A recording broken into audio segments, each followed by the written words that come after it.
kupata faida kwa kile ambacho kimekusudiwa kwenye mkutano, kwa sababu nikiwa kama msanii, nikiwa kama mwanachama wa CCM, nikiwa kama Mtanzania.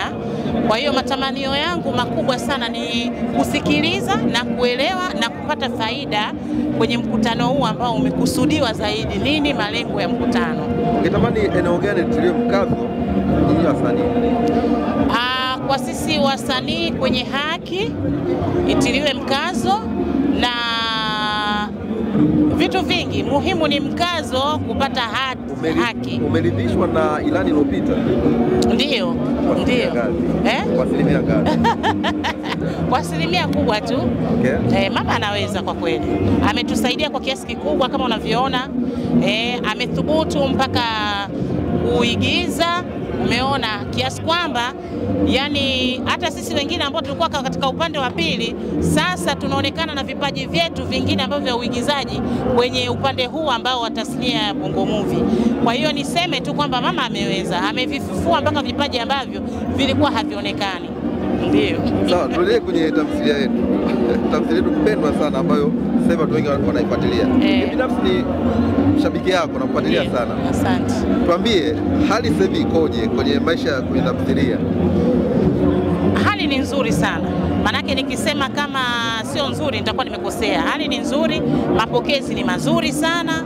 Unakuta kwamba kama nilikuwa kwa upande wa taarabu nilikuwa labda kuna watu hawanijui kwa sura, sasa hivi wananijua kwa sura. Umeona, na kingine kwamba kuna chachu tofauti ambazo nyuma nilikuwa sijazipata lakini kwa sasa nazipata. Ndio. Unaona umeanza maisha yameanza kubadilika kwenye tamthilia. Ndani ile tamthilia maisha yamebadilika. Naona sasa hivi mume kama kaanza kurudi kwako. Hebu tuongelee kidogo. Yaani hayo maisha ni kawaida sana katika ndoa. Unajua unapoingia katika ndoa usitegemee kwamba utapata raha peke yake. Umenielewa? Jua kwamba yani kuna mitihani, kuna mume kuumwa, utampokea vipi kwa sababu ulipokuwa unampenda pengine alikuwa handsome, lakini kutokana na maradhi yake labda kabadilika muonekano, kwa maana natakiwa ulipokee. Na mume anakuwa labda na mke mwingine, umeona sasa mke kule labda kasikia kwamba mume ameoa, kwa hiyo mbilinge za ukiwenza unazijua, pia natakiwa ulipokee. Usikurupuke kusema kwamba mimi naondoka, hapana. Pengine Mungu anaweza kaleta mambo yake mema na mkaishi. Kwani niko kwenye subira. Unaiambiaje jamii sasa ambayo kidogo tu kila kipata ndani kadhia kidogo tu anaamua abadili mambo? Subira ni muhimu sana. Subira ni muhimu sana kwenye ndoa. Yaani hiki kitu ambacho ninachokicheza sio kwamba tunaamua tu kwamba tunacheza, ni kwamba tunafundisha jamii. Umeona? Kwa hiyo sio tu kwamba ugomvi kidogo ama umekwazika kidogo basi wewe niondoke. Utaolewa na ume wangapi? Lakini pia hapo usisubirie mpaka ukatolewa jicho. Kwa sababu Chiku subira imezidi sana. Kwa hiyo usisubirie mpaka ukatolewa jicho au kiungo kimoja, hapana. Ila subira ni muhimu sana. Ila Chiku, naona maisha yako mengi maisha yako yamedili kwa mwanaume.